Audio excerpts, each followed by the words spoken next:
This documentary is coming out on iTunes November 15th, and probably in theaters limited. It's been in some film festivals. It's called Dear Mr. Watterson.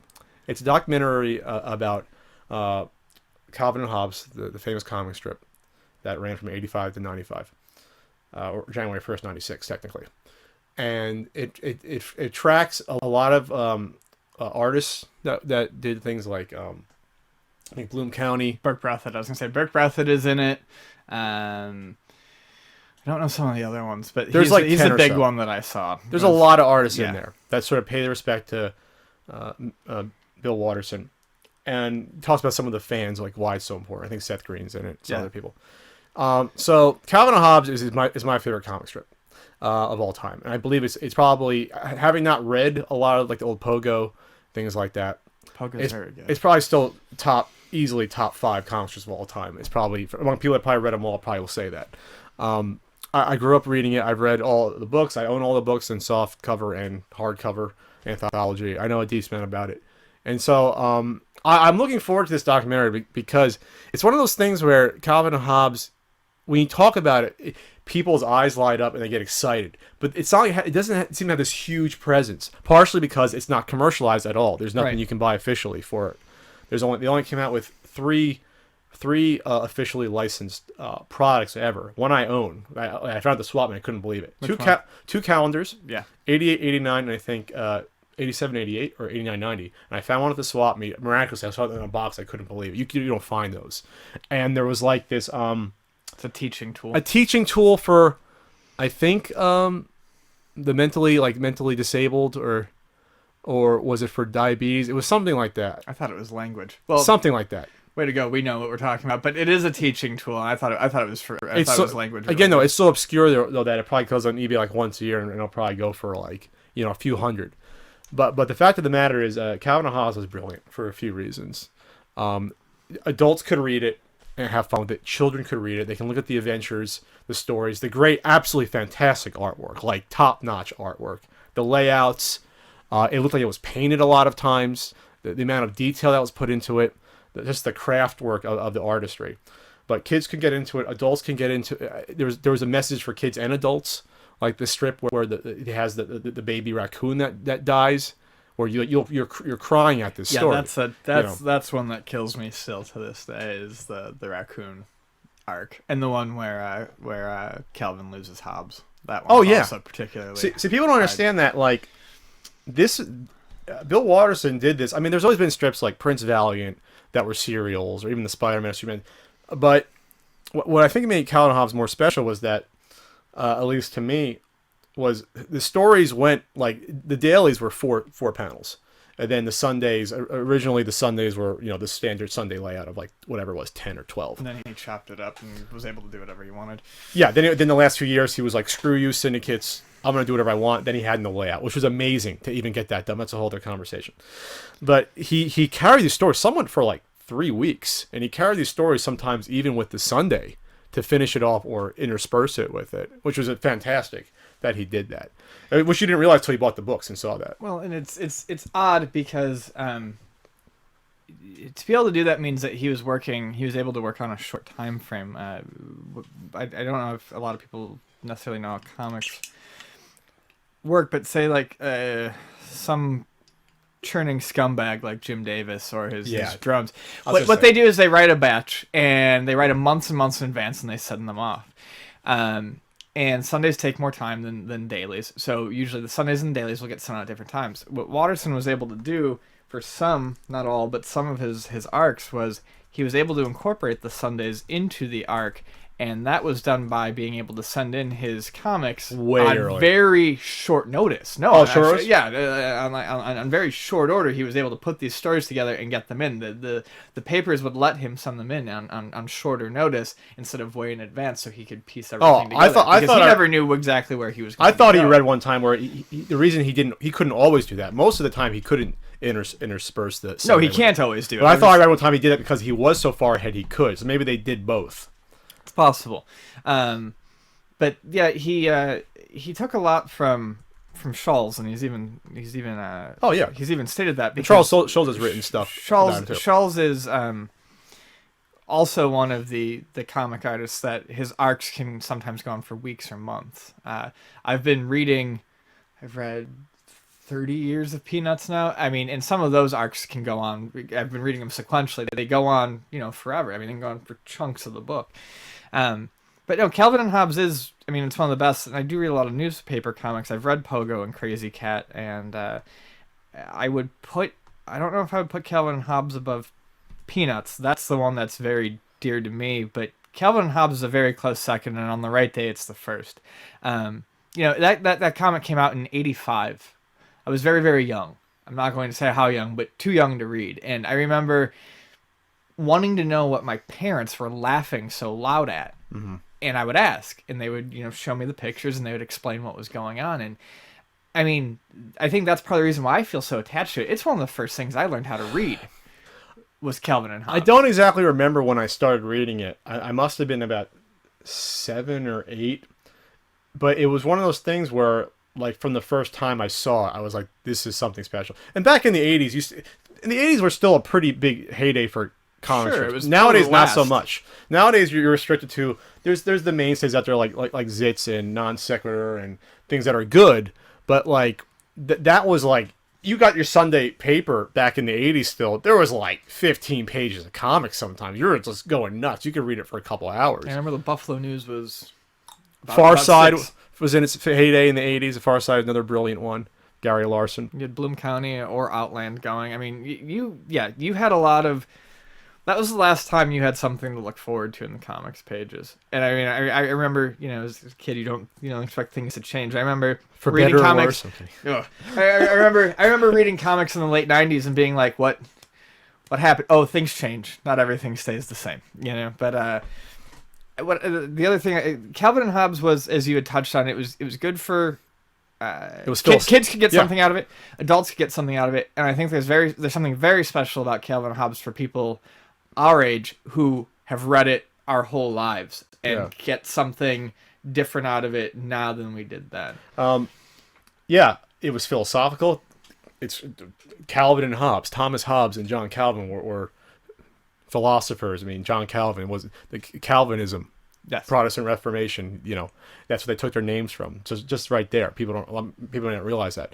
When they had their wagon trips, that always philosophical discussions that sort of paralleled usually their trip on the wagon, which was hysterical. Yes. Looking back as a kid, you may not realize, you're like, oh, look at this really zany wagon trip, but they're actually having really deep philosophical discussions before they totally wipe out their wagon. Yeah. It's or toboggan in the winter. One of my favorites was when they discussed the theory of relativity as they're constantly going faster and faster down a mountainside on their wagon, and they're talking about how time will slow to a stop, and Calvin says something like time didn't slow at all, and Hobbes looks at a watch and it's broken. sprung, and he's Yeah. like, yeah, no, it totally did. It works. That's right. But see, that's the beauty, brilliant. because as a kid, you get the slapstick punchline of the Yes. joke, but as you get older, you understand The double more meaning. of what they're Yeah. talking about. So it's fantastic. What else I loved was my brother and I operated in some ways like Calvin and Hobbes. Really? Well, you play Calvin ball? No, well, I mean, you do. I mean, kids do that sort of thing. That's why it's so appealing to an adult. It's easy to relive things. He captured childhood very well. Calvin's vocabulary was greater than most kids. Yes. But other than that, I mean, kids do play these make-up games. So as a kid, I'm like, I can identify with what they're doing, and as an adult, you're like, well, this is taking me back. Calvin Ball, making time machines out of cardboard boxes and transmogrifiers, and Having a things horrific like that. babysitter. Yes, having a horrific Or babysitter. mow the bully. Yeah. Rosalind, the babysitter, mowed the bully. Having Susie Perkins, the girl on the neighborhood that you always had a girl in the neighborhood that you couldn't stand. That bothered you and you had fights with. Yeah, it was great. It was absolutely fantastic. So back to the film. I am interested in seeing it, especially now that I know Breathitt is in there, because I respect Breathitt in a lot of ways. I feel like his work degraded as time went on, but him and Watterson always had kind of from what I understand, a very sparse pen pal relationship. They would Really? I communicate. didn't know that. They communicated a few times. They were contemporaries, so, yeah. Yeah, they were contemporaries and letters back and forth. And Watterson respected. They talk about it in the back of one of the books. Watterson respected Breathitt's work, but didn't understand his marketing, because Breathed marketed the shit out of Opus plushes and Bill the Cat plushes and Bloom County mugs. And so Bill Morrison probably never understood why he did that. Right. So I'm interested in seeing what someone like Breathed's opinion is in greater detail, because they both wrote genius stuff. The difference is Watterson got out on top of his game. Breathed let himself decline. And when did he stop Bloom County? He stopped Bloom County in '89, but then he did Outland, which artistically was gorgeous. Was the same sort of. Was the Penguin in that still? Was Opus? Opus was in it, and no one else was supposed to be. And by the end, pretty much everyone from Bloom County. So it continued basically. And then he did Opus, which I never. There was a Sunday comic he did for a while that in the 2000s that I never cared for, called Opus, and everything just felt very forced. So I want to know what I want to know what he has to say. That's interesting to me. What's weird is there is no input from Watterson. So all you're watching is people talking around the subject. It's bizarre. But you respect them. Okay, so people don't know Bill Watterson's a very private man. He's done maybe a handful of interviews since '85. More on that in a moment. Yeah, he did one for a magazine. He did one for an LA magazine about 7 years ago. He answered like 12 emails or something randomly in 2005. To mark the 20th anniversary of Calvin and Hobbes. He did one in the late 80s, maybe one in the 90s. He's done literally a hand. How can the person this was the number one comic strip in its day? And how can that guy not... He shunned the publicity. He thought, because it's not about me, it's about the comic strip. And then to that degree, if the audience doesn't know, the reason you don't see you've never seen a licensed Calvin and Hobbes t-shirt, plush dolls, you've never seen a movie, is because Bill Watterson actively fought tooth and nail against that. Yeah. And for a time, it could have happened. He signed away all the rights to the syndicate very early for Calvin Hobbes. They could have done the strip without him for years. And to his credit, he fought long and hard, and he didn't walk away because he did not want to see his vision get bastardized, his art get bastardized by having a TV show that would not have had the right message, or a movie that would have been horrible in his eyes, or having stupid mugs that to him could not convey a message of a comic strip through a mug or a t-shirt. And he's right about that. He didn't want a Gasoline Alley or a Blondie, where long after the original creator has ceased to have input, they keep churning it out or have it on the page. Like Jim Davis, the exact opposite. Jim Davis probably hasn't written a Garfield strip in probably 25 years. He has an empire that he lords over, and he has no creative influence. And to him, that's the exact opposite. That's someone who has no artistic integrity, and someone like Bill Watterson's eyes. He never said that directly, but I can feel that's what he probably thinks about it. It's the timing of this. So this movie was announced. It was announced about a year ago. They did a Kickstarter. I tried to keep up on that sort of the Calvin and Hobbes stuff, and right as they're announcing its release, Mental Floss, a magazine and also an online presence, landed the first real interview with Watterson in. Because the one that you're referencing from 2000s, I believe, was done as a forward for the hardback collection. So this is the first independent, not associated with any release. The first interview he's given to the public, and I believe the last one he did was the late 80s. I could be wrong. They put a chunk of it up for free. You can go to Mental Floss and read it. And it's what's interesting to me is, depending on what you read, some people assume that Bill Watterson must be this cranky old coot. He's not. He comes across as really dryly funny and he's just a person who doesn't care for the public eye. And I can totally respect that. And I'm very much looking forward to, one way or another, reading the full interview.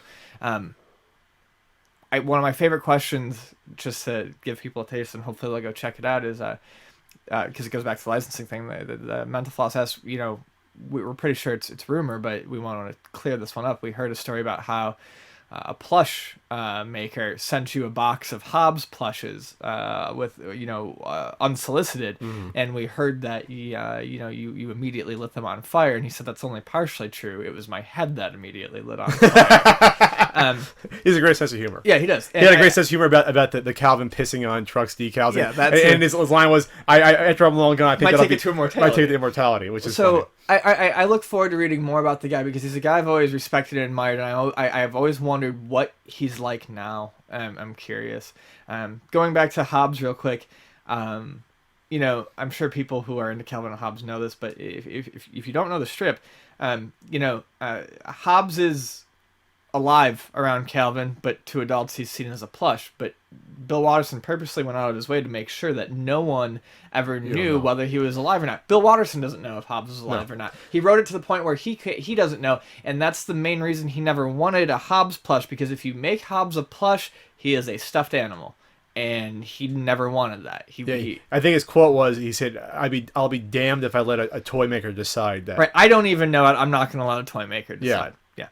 Which is brilliant because, you can create the toy version, which actually had something that kind of looked like, or you can create the life version. But either way, you're making that decision. Because in the comic strip, there's two versions. There's a toy, how it probably looked to the purchase, and then there's lifelike, walking around anthropomorphic Hobbes. My mom actually made my brother a toy version of it. Let me ask you this, though. Do you... I totally respect... And I used to get pissed even when I was like 12, 13, 14, when I used to saw the pissing Calvin, because that totally defeats the purpose of what Calvin is. And Calvin's not just a kid that would be mischievous just for the sake of it. That's totally missing the point. So I get pissed. So I can totally respect Bill Watterson's stance in not licensing his stuff at all. How would you feel, since you love Peanuts, if there was no Peanuts licensing? Would you still feel the same way about the strip? Do you feel the licensing somehow fuels your love of it, knowing that you can get a plush, or do you think it would be the same or worse? Or no, I mean, I have a lot of Peanuts stuff. I do, but it's mostly because I really like Peanuts, and there's a lot of Peanuts stuff, and that's what people get me as gifts. And I don't mind it. I like it, but I'm just saying I don't actively necessarily seek it out. I don't know if I would feel different about it. Let me put it this way: the licensing of the Peanuts does not tarnish the Peanuts to me. It doesn't diminish it in your eyes. No, it doesn't, because what I like about it is when I sit down with the books and I read the books, and it's woefully sad but very truthful, and also sweet and funny, and it's just brilliant. I don't think about the fact that I do have a statue up there and some magnets and a Snoopy plush. It doesn't enter my mind.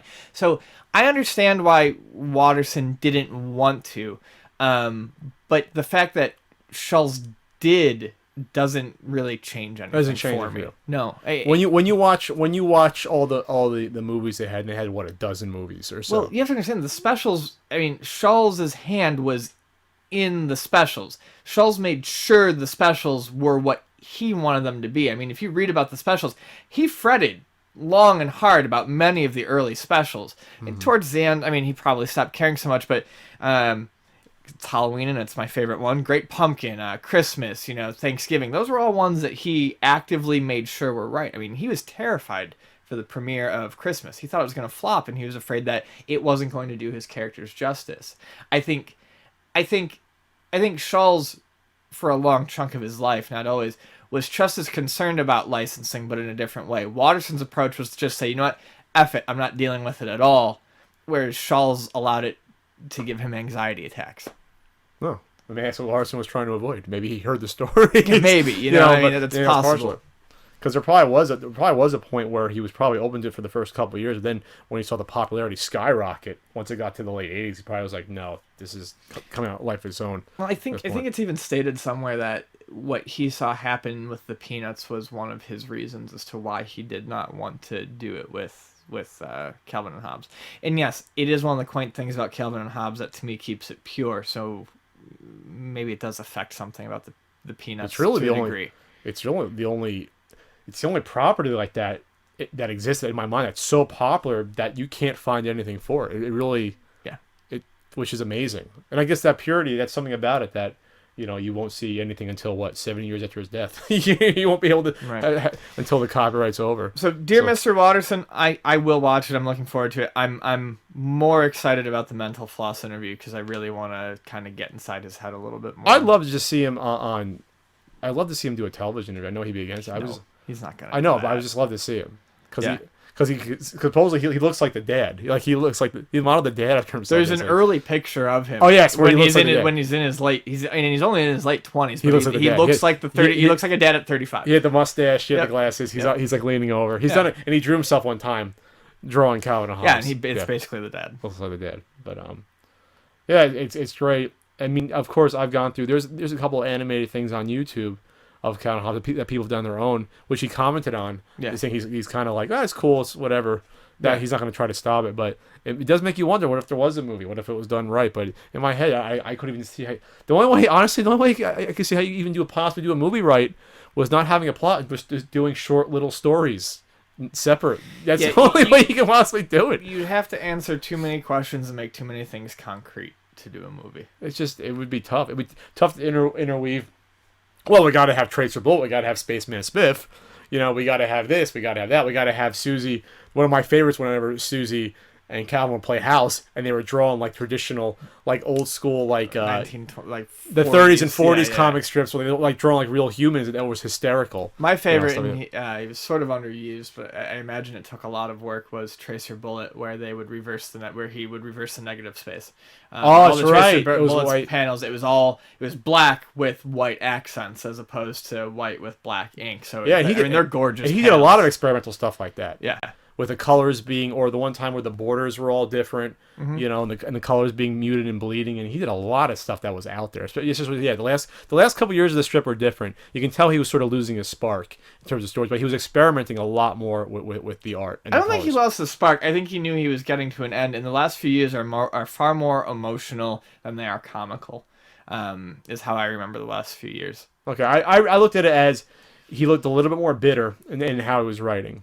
Maybe because he was just tired of dealing with stuff. That's the way I look at it. He does say somewhere that, I mean, by the end of the strip, he was beaten down with his fights by his fights with the Syndicate. And I remember him writing more stuff about maybe. I remember one, for instance. I think they were more personal versus him trying to tell a message. Like one was just about the dead going on the bike rides, and I remember Waters saying he liked bike riding, so he wrote like one Sunday strip like that, for example.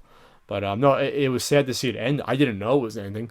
When it ended, I remember because this is 90. It was 96, January 1st. I had no idea. I read the comic strip and I was like, "That's kind of strange." Yeah, it was. And then the next week, it's not there anymore. You're like, "What the fuck just happened?" It was a somber fucking day in the Ferguson household when Calvin and Hobbes ended, because all four of us read the hell out of that strip. And when he went on sabbatical, my dad would be grumpy for like a week. He'd be like, "God damn, Calvin and Hobbes freaking reruns the goddamn newspaper." I'm like. Yeah, and it's going to be that way for another year, so you better just get used to it. Yeah, I don't remember. Like, did I know it was ending? I might have known. Maybe I knew. Maybe it was announced in the Parade magazine that came with the Sunday paper or something. Remember all of I think most of the papers that carried it announced it. Okay, I mean, it was a big deal when it ended. I read it. I'm pretty sure my dad told me. We did we have the internet in early 96, late 95? I think we did. We had the Microsoft Network, I think. So maybe I did see it, but either way, it was sad, very sad. But it's like, hey, it didn't, like I said, he went out on top still. It was still the top of his game. It was still very popular, and you can still just reread tons, 10 full years of strips.